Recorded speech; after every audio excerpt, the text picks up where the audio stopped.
अस्सलाम वालेकुम, welcome to day 20 इफ्तार idea series and today we are making the best chicken wraps जो बच्चों के बहुत फेवरेट है, इवन बड़ों के भी। और इसमें मैं बहुत मज़े की सीक्रेट सॉस जो है वो शेयर करूँगी आपसे, उसकी रेसिपी जो आप किसी भी चीज़ से सर्व कर सकते हैं। लाइक बर्गर बना सकते हैं, उसके रैप्स बना सकते हैं, इसके अलावा किसी भी विंग्स या किसी भी और चीज़ के साथ आप उसको डिप सॉस के तौर पर भी यूज़ कर सकते हैं। तो वीडियो को कंप्लीट देखिएगा ताकि आपको कोई भी स्टेप जो है आप मिस नहीं करें। सबसे पहले इसकी डो रेडी कर लेंगे। मैंने इसके लिए 2 कप मैदा ले लिया था, आप घर वाला आटा भी यूज़ कर सकते हैं। उसमें थोड़ा सा नमक ऐड करें, थोड़ा सा ऑयल ऐड करें और इसको नॉर्मल पानी के साथ बहुत अच्छे से, जिस तरह घर का नॉर्मल आटा गूंदते हैं वैसे ही आप इसको गूंद लें। इस आटे को हम लोग साइड पे रख देंगे, रेस्ट देंगे फॉर एटलीस्ट 30 मिनट्स। और उसके साथ साथ हम इसकी सॉस जो है, जो सीक्रेट सॉस है, वो आप रेडी कर लेंगे।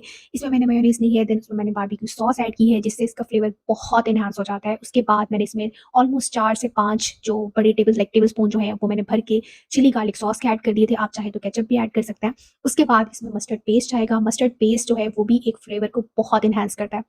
ये आप सॉस बना के रख सकते हैं और इसको बर्गर्स और चिकन विंग्स और चिप्स लाइक फ्राइज़ जो है किसी के साथ भी आप इसको सर्व कर सकते हैं।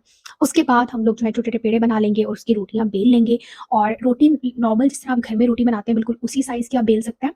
और इस रोटी को कुक करने के बाद हम लोगों ने मैंने बाज़ार से जो पैटीज़ मिलती है मैंने वो ले ली थी। और आप चाहें तो घर में जो बनी हुई पैटीज़ होती हैं आप वो यूज़ कर सकते हैं। इसके अलावा शामी कबाब अगर आपके पास पड़े हुए हैं बने हुए, क्योंकि सहरी में मोस्टली हम लोग बनाते हैं, अगर वो पड़े हुए हैं तो आप इसी जगह वो भी यूज़ कर सकते हैं। वो शामी कबाब रैप बन जाएगा और वो भी बहुत मज़े का होता है।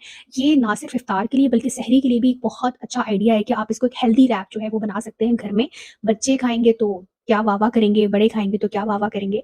तो ख़ैर ये प्रोसेस आपने देख लिया है। इस प्रोसेस के साथ हम लोग ये सॉस लगाएँगे और इसके ऊपर पैटीज़ रखेंगे, सलाद पत्ता रखेंगे और टमाटर, और अगर आपको पसंद है खीरा तो आप वो भी रख सकते हैं। उसके बाद चीज़ का एक स्लाइस रख के हम इसको इस तरीके से रैप करेंगे और इसको ग्रिल कर लेंगे। ऑलमोस्ट 1 से 1.5 मिनट जो है ईच साइड जो हम इसको ग्रिल करेंगे और ये बहुत मज़े का रैप जो है रेडी हो गया है। और अगर आपको मेरी वीडियो अच्छी लगी हो तो प्लीज़ लाइक कर दीजिएगा और सब्सक्राइब करना मत भूलिएगा। मेरा गला एंड पे बिल्कुल ख़राब हो गया है। So thank you so much for watching. अपना बहुत ख्याल रखिएगा। अल्लाह हाफ़िज़।